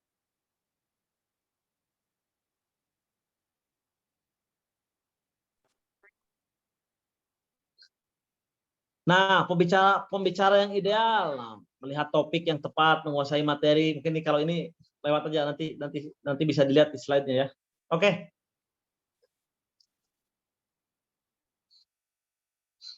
Nah, mental dalam berbicara, rasa komunikasi, rasa percaya diri, rasa kepemimpinan, rasa humor. Ini harus ada tuh, ya. Kadang ya benar-benar harus dipersiapkan. Saya kalau mau ketemu klien, jadi persiapkan klien yang kita temui itu siapa, ya dipelajari, di profiling dulu dia sukanya apa, bahkan warnanya apa, kalau dikasih hadiah apa, kan begitu kan. Humornya disiapkan kalau mau biar nggak terlalu ini, kan begitu loh. Ini strateginya, maka saya kira perlu dipersiapkan. Dan kalau sudah dipersiapkan sehari-hari nanti kita akan terasah dengan sendirinya ya, nanti akan terasah dengan sendirinya. Oke, lanjut. Nah, media melatih berbicara. Nah, banyak ya. Nah, ada wawancara, ada rapat, ada diskusi, ada ceramah, ada bercerita, ada membaca puisi, bermain drama. Tapi yang skill yang keseharian kita adalah apa yang ada dalam aktivitas kita hari ini. Ya. Kalau kayak baca puisi ya dulu lah di sekolah kalau itu mah ya. Kecuali Anda memang tupoksinya di situ. Kan begitu ya. Maka melatih berbicara kita ya misalkan di rapat, di diskusi. Jangan pernah diam tuh, kalau ada rapat diskusi sampaikan. Kan begitu. Wawancara, interview, kan begitu ya. Nah, itu sampaikan. Apalagi sekarang rekan-rekan sekalian adalah dunia sosial media ya, di TikTok ya, di Instagram. Wah, beragam sekali. Dunia yang beragam sekali. Nah, kesimpulan ini saya kira yang bisa saya sampaikan ya. Perbanyak komunikasi, menyampaikan sesuatu dengan singkat dan jelas, membiasakan diri untuk mendengar dan juga memberi masukan. Dan saya kira itu saja yang bisa saya sampaikan pada pertemuan sekarang. Mudah-mudahan bisa difahami, mudah-mudahan bisa difahami, dimengerti, dan kalau ada hal-hal yang kira-kira tidak difahami, ada yang mau ditanyakan, silahkan. Saya pun masih belajar terkait dengan seni komunikasi, bicara efektif. Bukan berarti saya sudah bisa ya, tetapi kalau tidak dicoba, tidak mengasah diri, ya kapan? Justru saya belajar adalah dengan terjun secara langsung. Saya belajar bisnis dengan terjun secara langsung. Saya belajar terkait dengan komunikasi langsung. Saya belajar memimpin dengan jadi pemimpin langsung. Dan kesalahan-kesalahan adalah bagian pembelajaran yang sangat berharga, ya, sangat berharga, sangat mahal sekali, kan begitu. Sehingga karena kesalahan itu mahal, jangan terjadi kesalahan yang kedua, jangan terjadi kesalahan yang ketiga. Saya kira itu saja. Dikembalikan ke MC. Terima kasih. Mohon maaf kalau ada kekurangan. Assalamualaikum warahmatullahi wabarakatuh. Waalaikumsalam warahmatullahi wabarakatuh. Keren banget nih teman-teman untuk materinya hari ini dan juga insightful banget. Nah, kita masuk ke sesi selanjutnya. Setelah kita menyimak materi, saatnya kita buka sesi tanya jawab. Tadi udah aku mention ya teman-teman, kita membuka untuk 2 penanya. Ini udah ada yang raise hand nih, Kak Emily, semangat banget, tapi sebentar ya Kak. Nah, untuk teman-teman kalau yang nggak udah ada 2 nih yang raise hand, Kak Emily dan Kak Watin. Tadi Kak Emily juga udah sempet ngasih pertanyaan ya di room chat. Apa Kak Emily bisa on mic untuk menyampaikan pertanyaannya? Ya Kak, bisa Kak. Apakah suara saya terdengar Kak? Suka. Baik, terima kasih untuk kesempatannya Kak. Saya izin bertanya kepada Bapak narasumber. Yang ingin saya tanyakan yang pertama, bagaimanakah meningkatkan skill berbicara di depan umum sebagai pemimpin ataupun calon pemimpin agar tidak gugup? Apa yang harus dilakukan dan membuat audiens kita dapat memperhatikan kita dengan baik dan dapat mengimplementasikan apa yang telah kita katakan. Dalam artian gini Pak, mungkin kita sebagai mahasiswa nih latihan-latihan seperti apa begitu supaya tidak gugup gitu ketika menjadi pemimpin. Yang kedua, bagaimanakah membangun sikap tenang sebagai pemimpin dalam kondisi apapun, karena setiap pemimpin akan merasakan masa di mana mereka mengalami jatuh dan bangun ketika di dalam sebuah perusahaan ataupun organisasi. Terima kasih.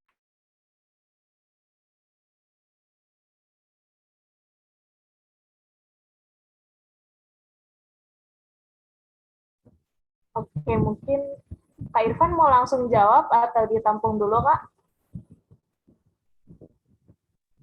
Boleh. Kalau ada pertanyaan nomor 2 juga boleh. Boleh. Untuk tadi Kak Watin udah raise hand. Mau bertanya, Kak? Oke, Kak. Terima kasih untuk waktunya. Saya Watin ingin izin bertanya terkait dengan skill berbicara ini untuk seorang pemimpin, pendidik, terutama contohnya guru maupun dosen, itu sangatlah penting untuk istilahnya memberikan atau menjelaskan sesuatu materi kepada peserta didiknya. Nah, yang di sini saya ingin tanyakan, bagaimana cara mempengaruhi atau trik and caranya agar komunikasi itu bisa diterima dan dapat mempengaruhi bagi para pendengarnya. Mungkin itu, terima kasih. Wassalamualaikum. Waalaikumsalam. Oke, terima kasih Kak Watin atas pertanyaannya. Untuk Kak Irfan, dipersilakan waktunya untuk menjawab. Ya, terima kasih. Tadi pertanyaan pertama dari Mbak siapa? Dari Kak Emily, Kak. Di chat. Risa. Mbak Risa ya? Kak Emily, Kak. Iya. Terkait dengan supaya tidak gugup ya, supaya tidak gugup. Yang pertama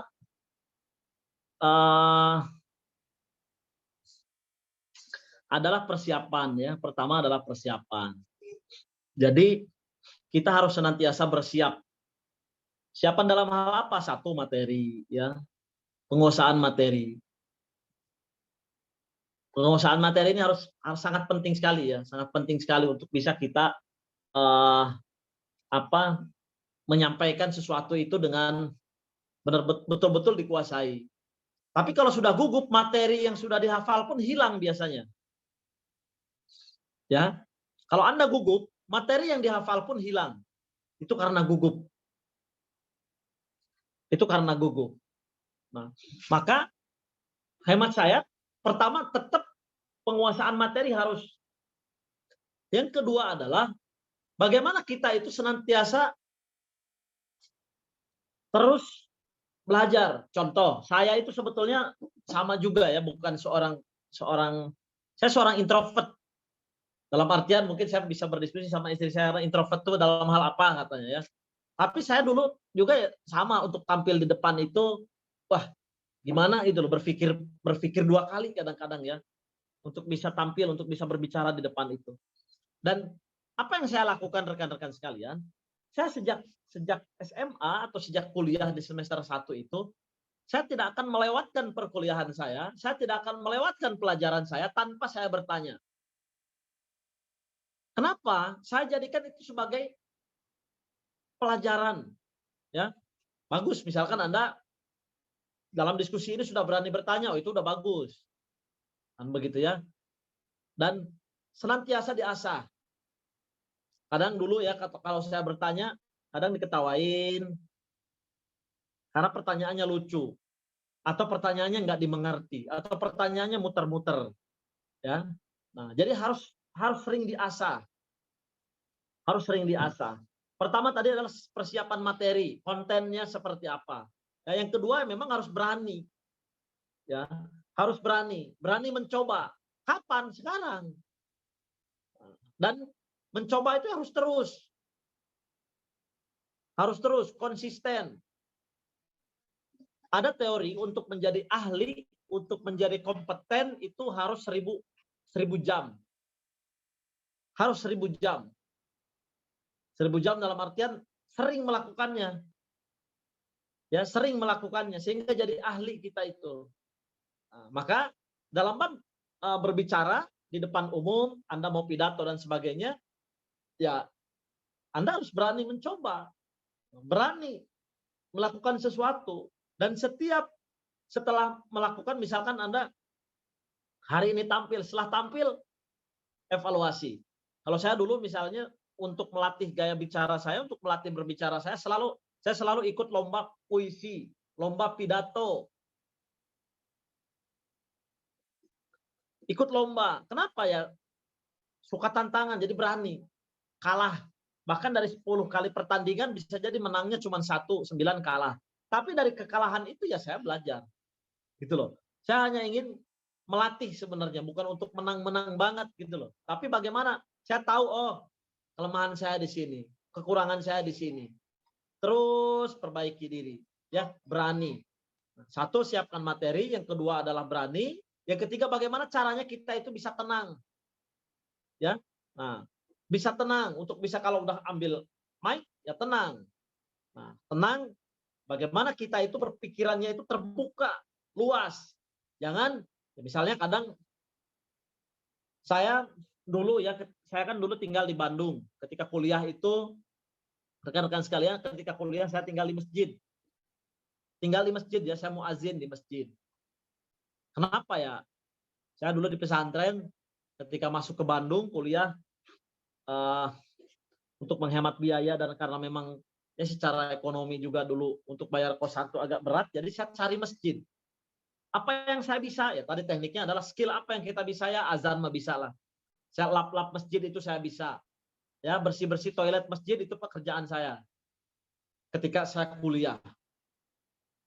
Dan suatu ketika rekan-rekan sekalian, saya kerjaannya tuh azan muazin. Suatu ketika hari Jumat, Anda tahu hari Jumat itu saya mengatur jadwal khutbah khotib. Saya biasa yang mengantarkan khotib itu untuk naik mimbar itu kan. Bismillahirrahmanirrahim. Saya atas nama DKM, petugas khotib khutbah saat ini adalah Bapak Kiai ini. Anda tahu, jamaahnya di situ ada dosen saya, ada ketua prodi, wah dosen-dosen semua, kan di kampus namanya juga. Dan ketika suatu Jumat saya panggil tuh khotib itu. Khotib saya panggil. Silakan Pak Kiai untuk naik ke mimbar, waktunya sudah tiba. Apa yang terjadi? Khotibnya nggak datang. Bukan nggak datang, telat sekitar 10 menit. Sementara udah azan duhur. Saya sama DKM saat itu saling tunjuk. DKM bilang, Mas Irfan kalau nggak maju, kalau nggak Mas Irfan jadi khotib, ini Jumatan bubar. Masa saya umumkan Jumatan dibubarkan, diliburkan, gara-gara khotibnya belum datang atau nggak datang? Nggak mungkin. Tapi saya nggak pernah pengalaman untuk khutbah. Nggak pernah pengalaman untuk jadi khotib. Nggak ada pengalaman. Di situ, wah, itu dalam waktu sekian detik, sekian menit, saya gemeter. Antara apa yang harus saya lakukan? Apakah saya bubarkan ini Jumatan? Kan begitu. Atau saya maksa naik. Atau saya maksa naik. Maka ketika saya terpaksa naik, ya apa yang saya bisa saat itu. Jadi kadang ada dipaksa. Wah, sambil gemeter ya udahlah bismillah. Kan? Bismillah. Nah, jadi dalam situasi-situasi terdesak seperti itu pun harus bisa ngambil keputusan. Ya bagaimana saya tidak gemetar saat itu? Kondisi belum pernah kok. Yang duduk di situ, yang jamaah di situ ada ketua prodi, ada dosen-dosen senior. Saya masih semester 3. Bayangkan. Nah, bagaimana kita itu akan belajar dari situasi seperti itu. Setelah turun, setelah berhasil, akhirnya saya ketawa sendiri. Oh, tadi saya yang kelewat. Biasanya kalau udah terjadi itu ingat yang kelewat itu apa. Harusnya tadi A dulu, harusnya tadi B dulu, harusnya tadi C dulu, harusnya E dulu. Kedepannya saya jadi, ya sudah, jadi terbiasa, jadi ketagihan. Ya sudah, saya ingin coba lagi. Nah, kenapa? Karena kemarin kesalahannya di sini.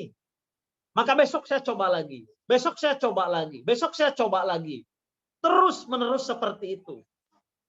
Ya, terus menerus seperti itu sampai kita mahir, sampai kita ahli, sampai udah nggak baca teks lagi. Kalau saya mimpin khutbah, saya udah nggak baca teks lagi misalnya, kan begitu. Nah, jadi terus menerus itu skill berbicara dan berbicara di depan umum. Ya, berbicara di depan umum.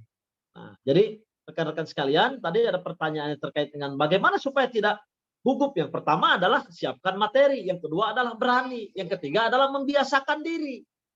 Ya, biasa gitu loh. Nah, berani, biasakan diri. Jadi tampil sekali, 2 kali, 3 kali, harus terus ketagihan. Sebagaimana saya tidak ada mata kuliah, tidak ada materi di kelas yang tidak ada saya buat pertanyaan. Saya mesti buat pertanyaan. Saya mesti bertanya.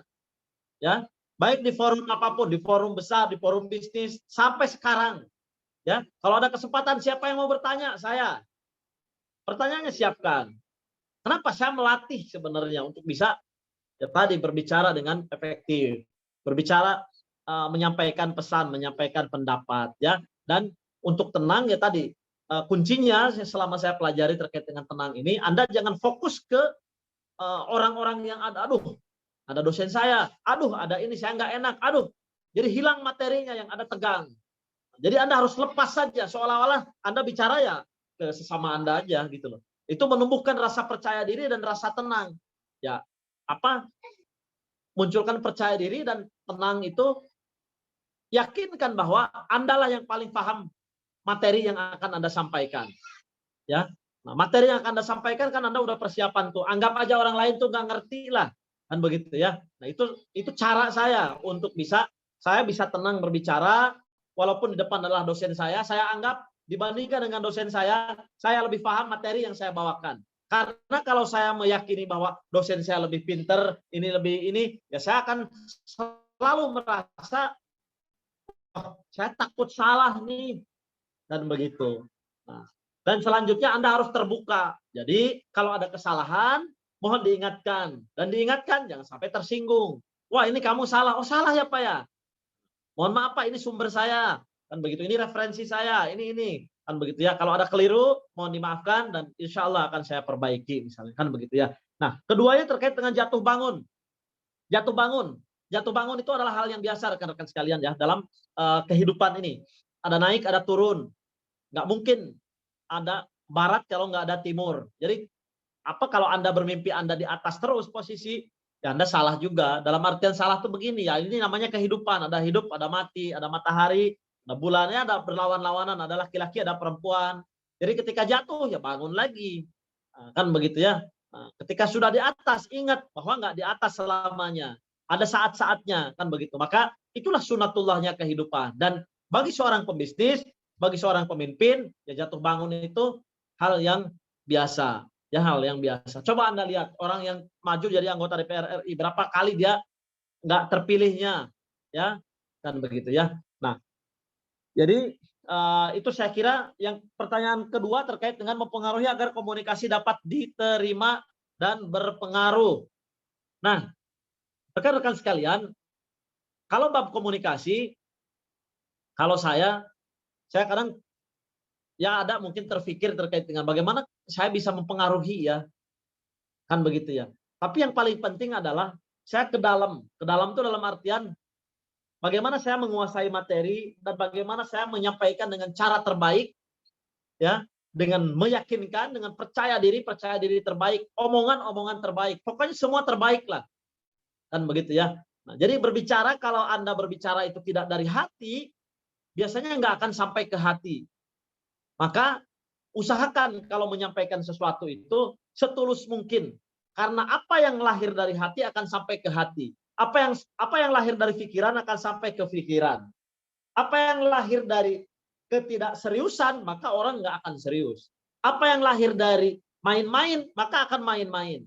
Kan begitu ya. Nah, maka usahakan kalau menyampaikan pesan yang terbaik dan lahir dari ketulusan, lahir dari emosi, penjiwaan, ya, penjiwaan yang mendalam. Karena sebenarnya rekan-rekan sekalian, energi itu menular, semangat itu menular. Semangat itu menular, energi itu menular, ketulusan itu juga menular, nyampe ya, jelek ke hati ya, kalau disampaikan dari hati. Nah, maka ada bahasa sampaikan dari hati ke hati. Ya, harus dengan emosi, penjiwaan maksudnya ya, penjiwaan maksudnya. Saya kira itu saja yang bisa saya sampaikan. Terima kasih rekan-rekan sekalian atas pertanyaannya.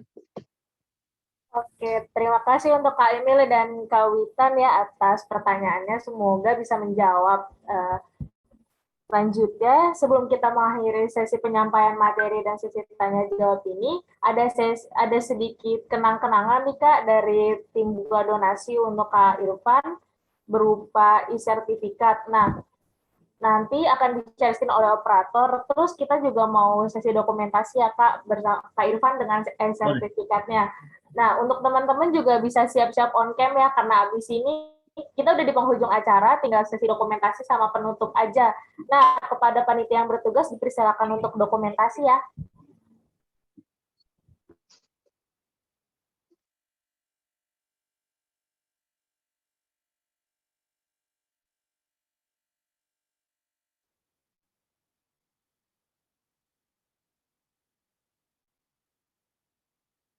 Ya, jangan lupa untuk peserta tadi yang dapat door prize, jangan lupa klaim hadiahnya, nanti boleh chat ke aku atau chat ke Kak Cencen, Kak Wawa, atau Kak Arum nanti di grup ya. Terima kasih.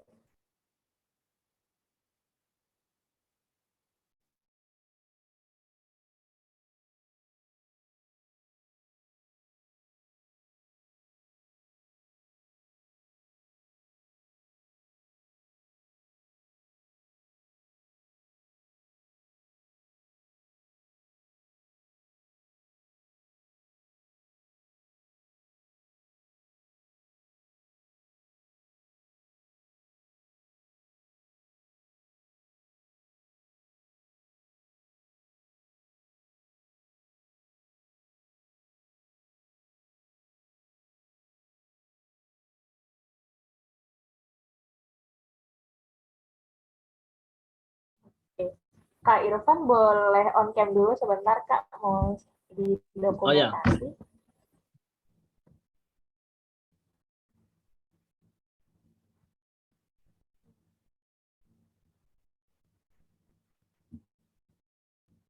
Oke ya, aku hitung boleh.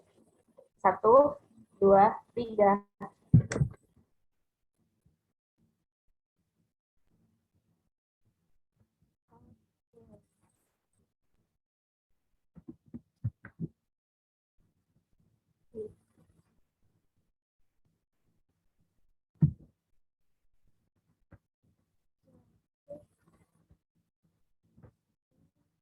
Sekali lagi ya Kak. 1, 2, 3. Oke, udah. Terima kasih banyak Kak Irfan. Boleh teman-teman yang lain, ayo on cam, kita mau sesi dokumentasi nih bareng pembicara kita hari ini. Ayo yang ganteng, yang cantik semuanya muncul on cam, kita tunjukin. Ayo, sekalian tuh link absensinya sudah di-drop oleh panitia, jangan lupa diisi ya teman-teman.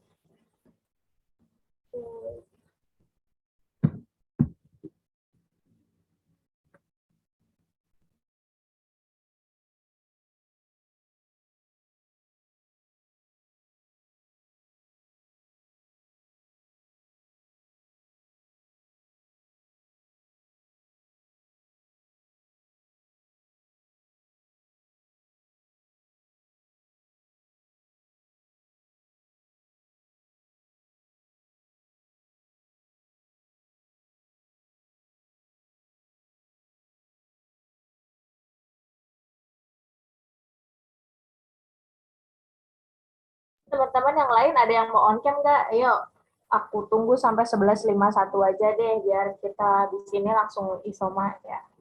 Kita langsung istirahat, langsung sholat. Oke. Sampai 11.51. Ayo, udah ada Kak Adi Pratama, ada Kak Jaka Utama, ada Kak Salman. Ayo Kak Apriliana, Kak Syifa, Kak Tausa, Kak Cendika, Kak Wawa, Kak Altaf, Kak Istiqomah, Kak Mega, Kak Aufa, Kak Ade, Kak Watin, Kak Aruf, Kak Fikri boleh. Oke, udah 11.51, langsung aku dokumentasi aja ya, boleh. Nih, pose dulu. Aku hitung ya. Wih. 1, 2, 3.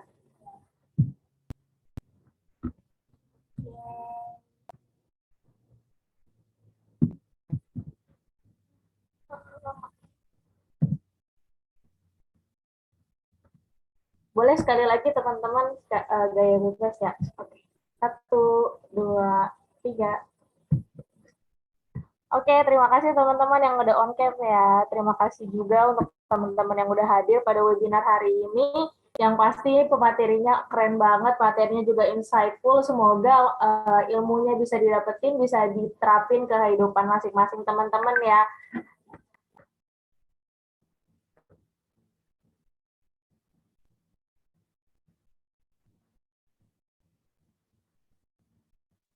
Terima kasih Kak Fitri, udah selesai ini ya? Iya, udah Kak. Kalau mau live Zoom boleh Kak. Oh iya, nanti teman-teman dari bukadonasi.com ditunggu di kantor saya di Jakarta ya. Kalau ke Jakarta main ya. Siap Kak. Ya. Oke, terima kasih banyak Kak Irfan. Waalaikumsalam. Oke, teman-teman, terima kasih banyak ya hari ini. Tadi jangan lupa untuk presensi ya, karena nanti presensinya digunakan untuk pembuatan sertifikat. Nah, teman-teman, kita udah di penghujung acara nih. Sebelumnya, sekali lagi aku mau bilang terima kasih buat teman-teman yang udah menyempatkan waktunya hari ini. Semoga ilmunya bermanfaat buat teman-teman dan juga bisa digunakan dalam kehidupan sehari-hari. Nah, jangan lupa nanti teman-teman tetap stay di grup, jangan keluar, karena kita masih ada satu rangkaian terakhir lagi di round ketiga di tanggal 30 Oktober. Pantengin terus Instagram bukadonasi.com dan grup WA-nya ya. Untuk teman-teman boleh leave, saya Fitri Lustari sebagai MC, meminta maaf atas kurang dan lebihnya. Wabillahi taufiq wal hidayah. Wassalamualaikum warahmatullahi wabarakatuh. Terima kasih teman-teman, happy weekend.